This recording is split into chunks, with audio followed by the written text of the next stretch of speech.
Nous aimons tous explorer le passé de manière métaphorique, que ce soit en fouillant dans de vieilles photos de famille ou en consultant des encyclopédies d'histoires anciennes. Passer un peu de temps à explorer le passé peut être un plaisir, mais les archéologues le portent à un tout autre niveau, car ils déterrent littéralement le passé et découvrent des choses bien plus saisissantes que tout ce que l'on peut trouver dans une bibliothèque ou un manuel scolaire.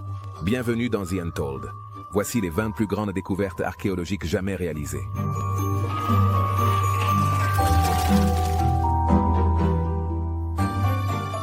Numéro 20. La cité perdue de Ténila. Avec une telle introduction, vous penseriez probablement que je commencerai cette liste avec quelque chose de grandiose et bruyant, peut-être en ajoutant une touche de fatalité imminente, un peu comme ce que les athées viennent de découvrir en Arabie Saoudite, et qui terrifie le monde entier. Qu'en as-tu pensé? Ça t'a plu? Est-ce que ça m'a plu à moi? Est-ce que ça t'a donné envie de savoir de quoi je parle? Je me pose la même question tout le temps. Malheureusement, je ne vais pas commencer en Arabie Saoudite. En fait, je pars pour la Grèce. Tu vois, ce qui arrivait souvent dans le monde antique, c'est que les villes étaient importantes pour une raison ou pour une autre. Elles étaient souvent englouties par la nature elle-même, car Mère Nature n'est pas toujours clémente. Mais une autre raison pour laquelle les villes anciennes disparaissent, c'est parce qu'elles sont abandonnées par leurs habitants et que la nature les engloutit littéralement. En Grèce, l'une de ces villes qui a connu ce destin fut la cité perdue de Ténéa. Les Grecs modernes connaissaient la ville depuis longtemps grâce aux histoires qui l'entouraient, mais personne ne savait où elle se trouvait jusqu'en 2019, lorsqu'elle fut finalement découverte.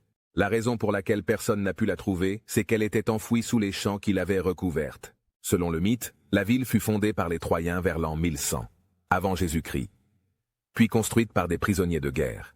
Ils ont choisi cet endroit parce qu'il se trouvait sur une route à une position stratégique entre deux grands établissements, et on disait en plus qu'il avait accueilli certaines figures grecques et qu'il était l'une des villes les plus importantes de la région.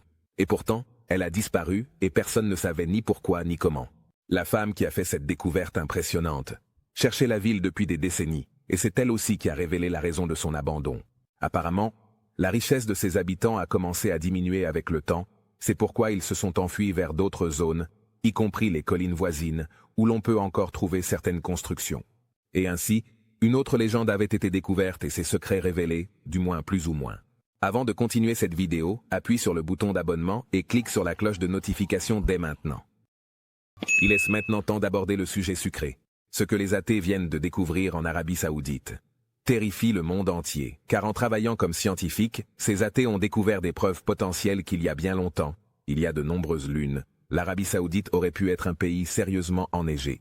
Nous savons maintenant que le climat peut changer avec le temps, mais nous n'avions aucune idée qu'il pouvait changer à ce point. Ils ont même déterré d'anciennes peintures qui représentent la région comme froide, ainsi que des traductions alternatives de la Bible qui font référence à cet endroit comme étant très enneigé. Numéro 19. Empreintes préhistoriques. Nous allons maintenant changer de sujet et parler de quelque chose de vraiment fascinant. Les empreintes. Oui, je sais que les empreintes ne semblent pas fascinantes au premier abord, mais tu vas devoir me suivre sur ce point. En Afrique, vers 2020, en Tanzanie, un grand groupe d'empreintes fossilisées a été découvert. Et c'est important parce que ces empreintes avaient des milliers d'années, ce qui signifie qu'elles ont dû survivre à de nombreuses choses, y compris aux conditions difficiles de l'Afrique, rien que pour subsister. Et elles y sont parvenues.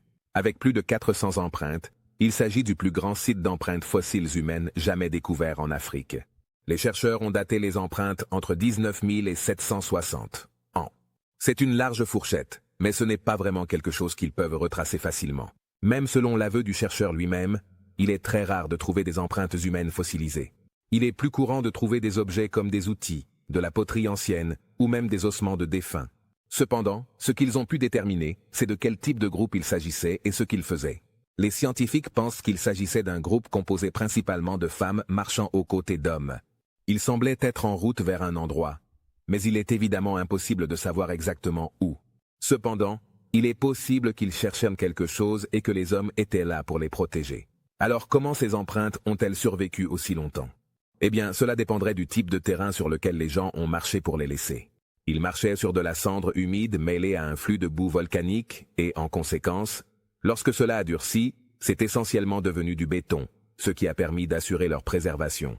Encore une fois, ce n'est pas la découverte la plus passionnante, mais tout ce qui peut donner un indice sur le passé est, au final, une découverte archéologique significative. Numéro 18, la carte de Madaba. Qui n'aime pas une bonne carte? Je veux dire, après tout, les cartes sont utiles. que ce soit pour se rendre quelque part ou pour être guidé vers certains points d'intérêt. Cette carte en particulier cependant se trouve dans l'église byzantine Saint-Georges à Madaba, en Jordanie. La carte de Madaba était littéralement au sol, intégrée dans une mosaïque, et représentait de façon incroyable la Terre Sainte, y compris Jérusalem. La carte a peut-être servi en partie à faciliter l'orientation des pèlerins en Terre Sainte. Toutes les unités paysagères sont étiquetées avec des explications en grec, qui était une langue universelle à l'époque, grâce à Alexandre le Grand. Malheureusement, des parties de cette mosaïque ont été perdues ou même détruites à différents moments de l'histoire, y compris lors de 2 incendies. Elle ne fut redécouverte qu'au cours des années 1880, et, même alors, elle ne fut pas étudiée en profondeur avant plus d'1 décennie. Étant donné l'incroyable niveau de détail apporté à la carte de Madaba, elle devait être un spectacle digne d'admiration lorsqu'elle fut achevée. Et c'est vraiment dommage que nous ne puissions jamais la voir dans toute sa splendeur. Numéro 17. Les rouleaux carbonisés d'Herculanum. Quand je dis le mont Vésuve, vous pensez probablement à l'éruption légendaire qu'il a provoquée et à la façon dont il a enseveli la ville de Pompéi si profondément qu'elle ne serait découverte que bien plus tard. Mais ce que beaucoup de gens ont tendance à oublier, ou qu'on ne leur enseigne tout simplement pas, c'est que ce jour-là, 2 villes ont été ensevelies, la seconde étant Herculanum. Heureusement, elle aussi serait redécouverte. Et l'une des choses que l'on a trouvées dans cette ville ensevelie fut la villa des papyrus. Qu'est-ce que c'est? Eh bien, c'était une bibliothèque antique qui contenait plus de 1800 rouleaux de papyrus en son sein. La particularité, c'est qu'en raison de l'intense chaleur subie par la ville lors de cette éruption volcanique, les rouleaux ont été carbonisés, ce qui est une mauvaise chose, mais cela les a aussi préservés, permettant ainsi qu'ils soient découverts au XVIIIe siècle. De petites différences entre ceux-là, et grâce au phénomène appelé réfraction, nous pouvons les voir. Depuis leur découverte, il y a plus de 250 ans, les chercheurs ont tenté de dérouler et de traduire ces fragiles rouleaux, dont beaucoup contiennent des textes grecs sur la philosophie épicurienne, en particulier certains écrits par le philosophe Philodème. Bien qu'il soit difficile de voir tous les parchemins en raison de leur état, de nouvelles techniques sont en cours de développement pour aider à ouvrir la voie à de futures traductions. Et on ne peut qu'imaginer tout ce qui est écrit sur ces rouleaux. Avec un peu de chance, un jour nous aurons la réponse à toutes nos questions. Numéro 16. Le palais de Knossos. De nombreuses civilisations ont été redécouvertes de nos jours et ont prouvé que certains récits mythologiques sont vrais, du moins dans une certaine mesure. Par exemple, si tu te rends dans ce qui est aujourd'hui la Grèce, tu pourras voir le palais de Knossos, qui se trouve en Crète.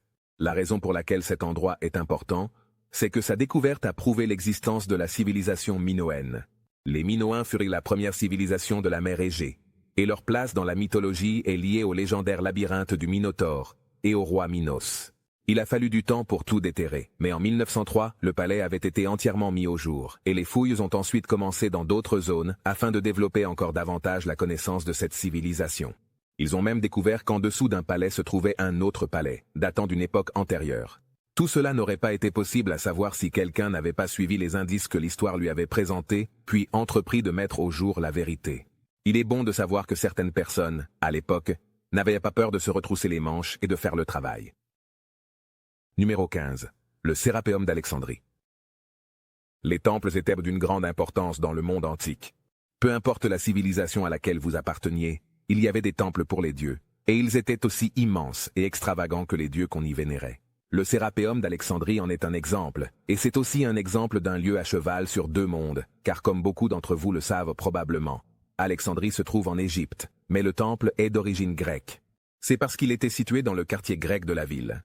Le Sérapéum était une destination populaire pour les pèlerins et les touristes du monde entier, et il était réputé pour ses pouvoirs de guérison. De nombreuses personnes se rendaient au temple dans l'espoir de trouver un remède à leurs maux. Le temple était également connu pour ses rites de fertilité, et de nombreux couples venaient y prier pour avoir des enfants. Rien que cela devrait te montrer le pouvoir qu'avaient les temples à cette époque. Pour beaucoup, c'était leur façon d'obtenir ce qu'ils voulaient, tout en s'assurant une vie meilleure. Numéro 14. Ötzi, l'homme des glaces. Découvrir un corps, dans le sens archéologique, est toujours une bonne chose, car cela peut t'aider à révéler des détails sur la vie de la personne, la période historique à laquelle elle a vécu, etc. Mais ce qui a surpris beaucoup de gens au fil des années, c'est le nombre d'êtres humains préservés, qu'ils ont trouvés dans des endroits comme les montagnes, des lieux où le froid les congèle littéralement pour qu'ils ne se décomposent pas comme un corps ordinaire. Ce fut le destin d'Ötzi, l'homme des glaces. Ötzi, comme on l'a appelé plus tard, était un homme qui aurait apparemment vécu entre 3 mai 353, 1353, et 105 avant Jésus-Christ. Il a été retrouvé dans les Alpes, entre l'Autriche et l'Italie, et depuis, il fait l'objet d'une grande fascination. Cela s'explique principalement par le fait que les gens se sont demandé ce qui l'a réellement conduit, à être congelé sur cette montagne. Beaucoup pensent qu'il a été assassiné, puis laissé là pour qu'il se décompose.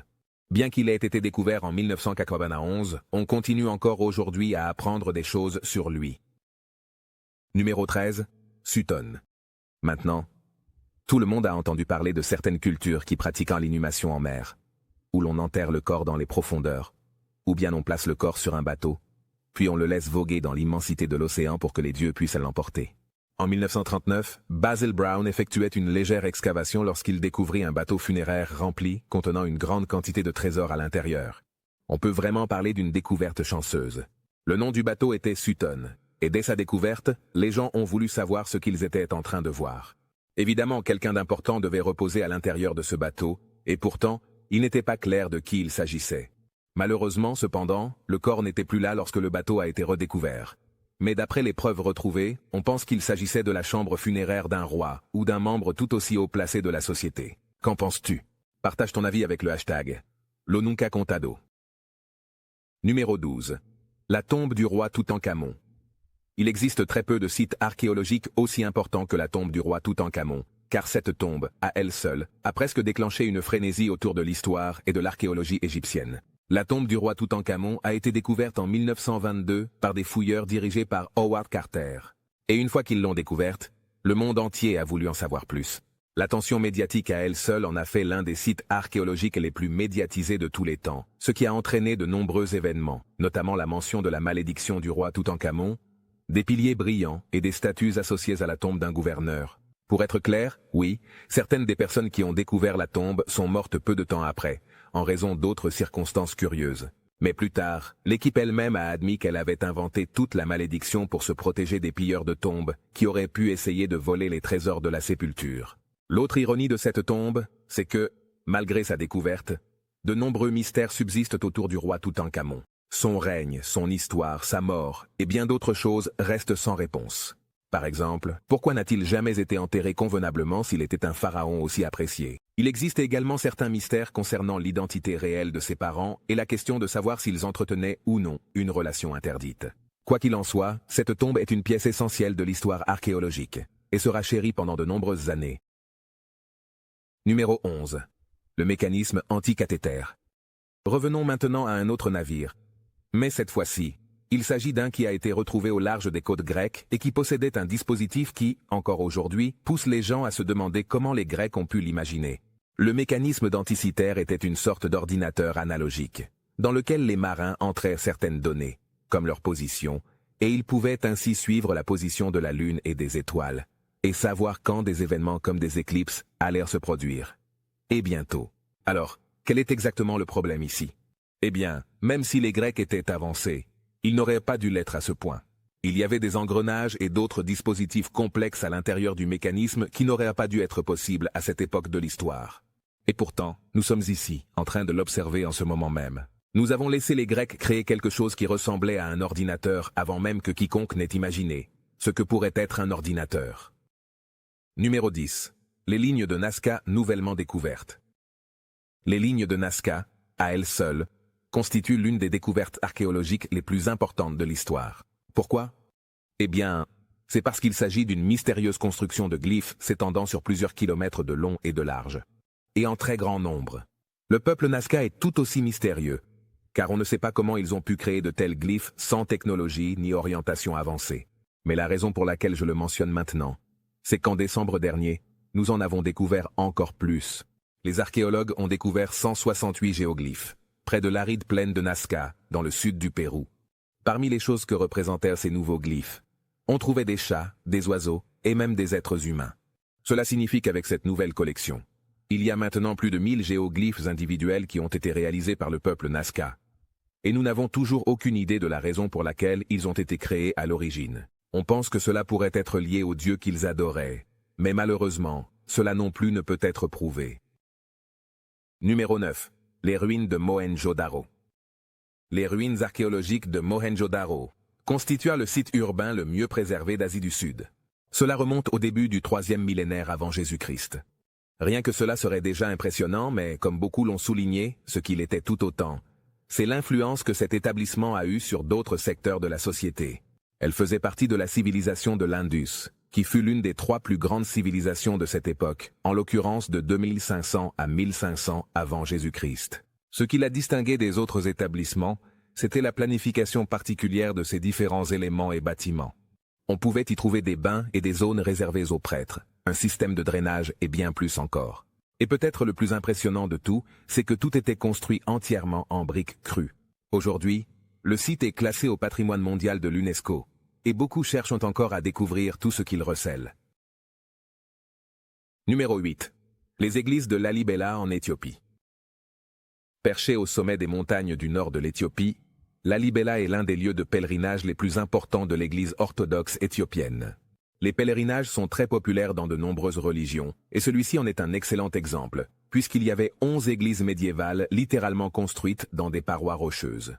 Plus précisément, elles ont été taillées dans la roche volcanique, ce qui est impressionnant en soi. L'une des raisons pour lesquelles ces églises sont si fascinantes n'est pas seulement leur composition, mais aussi le fait qu'il est difficile de dater précisément leurs origines. Bien qu'il y ait eu une date d'origine à un moment donné, certaines recherches récentes suggèrent qu'elles seraient en réalité plusieurs siècles plus anciennes, peut-être même remontant au 7e ou 8e siècle. Et toutes ces églises auraient apparemment été construites en l'espace de 25 ans. Numéro 7. Machu Picchu. Comme cela a déjà été mentionné, il existe de nombreuses cités et lieux mythiques ou historiquement importants qui continuent d'être découverts aujourd'hui, mais l'un de ceux qui ne cesse de déconcerter le monde et de susciter des questions sur l'Antiquité est le Machu Picchu, au Pérou. Cette grande découverte de tous les temps est la cité perdue des Incas et elle se trouve à 2430 mètres, au-dessus du niveau de la mer. L'une des raisons pour lesquelles elle est si spéciale, même d'un point de vue archéologique, c'est qu'il s'agit d'une ville incroyablement avancée pour son époque. La maçonnerie finement travaillée, les champs en terrasse et le système d'irrigation sophistiqué du site témoignent de la maîtrise architecturale, agricole et technique de la civilisation Inca. De plus, si l'on observe la manière dont la ville a été construite, non seulement elle était unie, mais elle était aussi composée de zones où l'on vivait ou où l'on effectuait un certain type de travail. Cependant, l'un des plus grands mystères de Machu Picchu réside tout simplement dans certains des détails les plus subtils qui n'ont pas été consignés. Les Incas ne possédaient pas d'écriture. Il n'existe donc pas de véritable trace de ce qui s'est passé à l'intérieur de la ville, ni de qui l'a gouverné ou y a vécu. En fait, après son abandon par l'Empire Inca, les habitants des environs s'y sont simplement habitués et n'ont rien tenté d'en faire. Ce n'est qu'en 1911 que l'archéologue américain Hiram Bingham découvrit le site, grâce aux indications des habitants locaux. Et c'est alors que tout a changé. Le site est désormais classé au patrimoine mondial de l'UNESCO, ce qui signifie qu'il sera protégé. Et c'est une bonne chose, car de nombreuses personnes souhaitent encore étudier ce qui s'est passé en ce lieu. Numéro 6. La grotte d'Altamira. Les grottes ont été une bénédiction pour de nombreux archéologues, car certaines d'entre elles ont renfermé de tout, des ossements aux outils anciens, en passant par d'immenses fresques représentant différentes périodes de l'histoire. La grotte d'Altamira appartient à cette dernière catégorie, puisqu'on y trouve certaines œuvres murales artistiques datant d'entre 35 000 et 11 000 ans, avant Jésus-Christ. Il semble que l'humanité était déjà très artistique à cette époque. Ce réseau de grottes se trouve dans le nord de l'Espagne, et l'étendue des fresques atteint même l'intérieur de la grotte, ce qui a en réalité contribué à leur préservation. Aujourd'hui, en plus, elles ont été étudiées de manière exhaustive au point qu'aucun expert ne pense qu'elles soient fausses, ce qui est vraiment rare, et l'on ne peut qu'imaginer ce que cela devait représenter pour ces premiers humains d'entrer dans ces grottes et d'y réaliser de telles merveilles artistiques. Numéro 5. L'armée de terre cuite. Les tombes des dirigeants déchus sont toujours une priorité pour les archéologues, car elles leur permettent non seulement d'en apprendre davantage sur les cérémonies funéraires d'une culture ancienne, mais aussi de mieux comprendre les personnes qui ont été enterrées dans ces tombes. Voici la tombe du premier empereur de Chine, celui qui a unifié les factions en guerre en une nation qui existe encore aujourd'hui. Inutile de dire qu'il allait avoir une tombe magnifique à sa mort, et c'est effectivement ce qu'il a eu. Et lorsque la tombe fut engloutie par la terre, il fallut attendre 1974 pour qu'elle soit redécouverte, retrouvée par des agriculteurs qui avaient trouvé des fragments d'argile dans le sol et se demandaient d'où ils pouvaient bien provenir. Un projet à grande échelle fut rapidement lancé et la tombe de l'empereur fut découverte. accompagné de plus de 8000 autres résidents. Cela s'explique par le fait qu'à l'intérieur de cette tombe se trouvait la légendaire armée de terre cuite. Une immense collection de statues, plus de 8000, destinées à protéger l'empereur dans l'au-delà. Et ce qui les rend si spéciaux, au-delà de leur fonction, c'est que chacun d'eux a été conçu pour être unique. Si l'on pense au temps et à l'effort nécessaires pour réaliser cela, il ne s'agissait pas seulement de les rendre beaux, mais aussi de les faire durer, et c'est ce qu'ils ont fait, pour la plupart. Les soldats possédaient même plus de 40 000 armes, toutes très bien conservées, en partie parce qu'elles étaient fabriquées en bronze. Il reste encore quelques rebondissements dans l'histoire. Le premier, c'est que bien que l'empereur ait été une personne importante, il était aussi obsédé par l'immortalité. Et cela allait le conduire à sa perte, car il avait l'habitude de boire du mercure. C'est en partie pour cette raison que l'armée a été construite, car il craignait ce qui pourrait lui arriver dans l'au-delà. Il devait donc avoir une armée pour l'accompagner. La deuxième ironie, c'est que même si la tombe a été découverte, nous ne l'avons toujours pas ouverte, en partie à cause de l'approbation du gouvernement, et en partie parce qu'elle a été scellée de façon si parfaite que personne ne sait ce qui se passera si l'on y entre réellement. Numéro 4. Tikal. Parmi toutes les civilisations anciennes qui ont mystérieusement disparu, les Mayas sont ceux qui ont laissé le plus de points d'interrogation. C'était une civilisation massive qui a apparemment disparu dans un nuage de fumée, laissant derrière elle toutes ces impressionnantes cités à découvrir et à étudier plus tard. L'un de ces endroits était Tikal. Tikal se trouve dans l'actuel Guatemala et a été largement étudiée depuis au moins les années 1950. Elle fait aujourd'hui partie d'un parc national du pays. On pense que c'était une zone culturelle importante pour l'Empire Maya, et aujourd'hui, c'est l'un des sites archéologiques les plus étudiés au monde. En fait, il est si vaste qu'il pourrait y avoir des milliers d'autres sites archéologiques attendant d'être découverts. Et vous pouvez parier que les gens voudront tous les trouver, un par un. Numéro 3. Les mégalithes supérieurs de Beni. Ce sont des découvertes courantes dans certaines civilisations anciennes. Et en Inde, sur le site connu sous le nom de Bénakal supérieur, tu en trouveras beaucoup à étudier. Mais combien y en a-t-il? Eh bien, d'après ce qu'on m'a dit, il n'y a qu'environ 400 monuments. Cela en fait le plus grand site de ce type en Inde. Le complexe a été construit il y a plus de 2000 ans, vers l'an 802 avant Jésus-Christ, et cela s'est produit pendant l'âge du fer indien, qui a duré plus de 1000 ans. Bien que l'endroit ait été redécouvert en 1835, il n'a pas été correctement examiné avant environ 100 ans plus tard, et ces découvertes n'ont été publiées que 20 ans après. Ce n'est que ces dernières années que les gens ont enfin commencé à explorer et à documenter complètement ce qui se passait là-bas. Donc oui, apparemment, même les archéologues peuvent être paresseux. Numéro 2. Göbekli Tepe. Comme je l'ai dit dans l'introduction, on ne sait jamais ce que l'on va trouver sur un site archéologique avant de commencer à creuser, et Göbekli Tepe en est un excellent exemple. Sa découverte a eu lieu dans les années 1960. Et à mesure que les gens le déterraient, ils se sont rendus compte qu'ils étaient face à quelque chose de bien plus ancien qu'ils ne l'avaient anticipé. Certains pensent qu'il s'agit du premier temple du monde, et qu'il est plus ancien de 6000 ans que Stonehenge, ce qui est vraiment très vieux. Tu ne peux pas parler. Göbekli Tepe lui-même se trouve en Turquie, et la raison pour laquelle beaucoup ont été si stupéfaits par son apparente ancienneté, c'est que cela signifierait qu'il a été construit à une époque où l'humanité n'était pas la meilleure en matière de construction. Maintenant, je sais que cela peut sembler étrange à penser, étant donné les civilisations qui ont été construites dans l'Antiquité. Mais celles-ci n'ont pas été créées du jour au lendemain sur un simple coup de tête. Il a fallu un processus pour atteindre le niveau de compétence que l'on observe dans les constructions anciennes. L'humanité à cette époque n'aurait pas dû être capable de réaliser quoi que ce soit comme Göbekli Tepe. Et pourtant, d'une manière ou d'une autre, elle l'a fait. Pour contextualiser, je parle d'une construction réalisée entre 950 et 800 avant Jésus-Christ. Selon tout le monde, c'était l'époque néolithique, où l'on ne savait même pas encore fabriquer de la poterie. Pour ajouter encore à la merveille et au mystère, il y a des mégalithes sur le site qui sont ornés de certaines représentations de personnes, d'animaux, de vêtements et bien plus encore. Certains archéologues pensent même que ce site pourrait être un exemple de l'un des plus anciens établissements du monde. Donc oui, cela en fait quelque chose de vraiment spécial. Numéro 1. Al-Saflieni. Il existe de nombreuses structures que les archéologues recherchent selon la civilisation, et une acropole est l'un de ces lieux. C'est ici que de nombreux corps sont enterrés afin de les honorer et de les garder proches des autres de leur espèce. Mais ce qui rend cet endroit si spécial, c'est qu'il s'agit de la seule nécropole néolithique connue en Europe. C'est important parce qu'elle a été découverte sous l'île de Malte, en Méditerranée, et se trouve à seulement quelques kilomètres de la capitale de l'île. C'est une immense étendue souterraine qui contient de nombreux compartiments. Merci beaucoup d'avoir regardé. Dites-nous ce que vous avez pensé de la vidéo d'aujourd'hui. Et n'oubliez pas, nous sommes Lo Nunca Contado.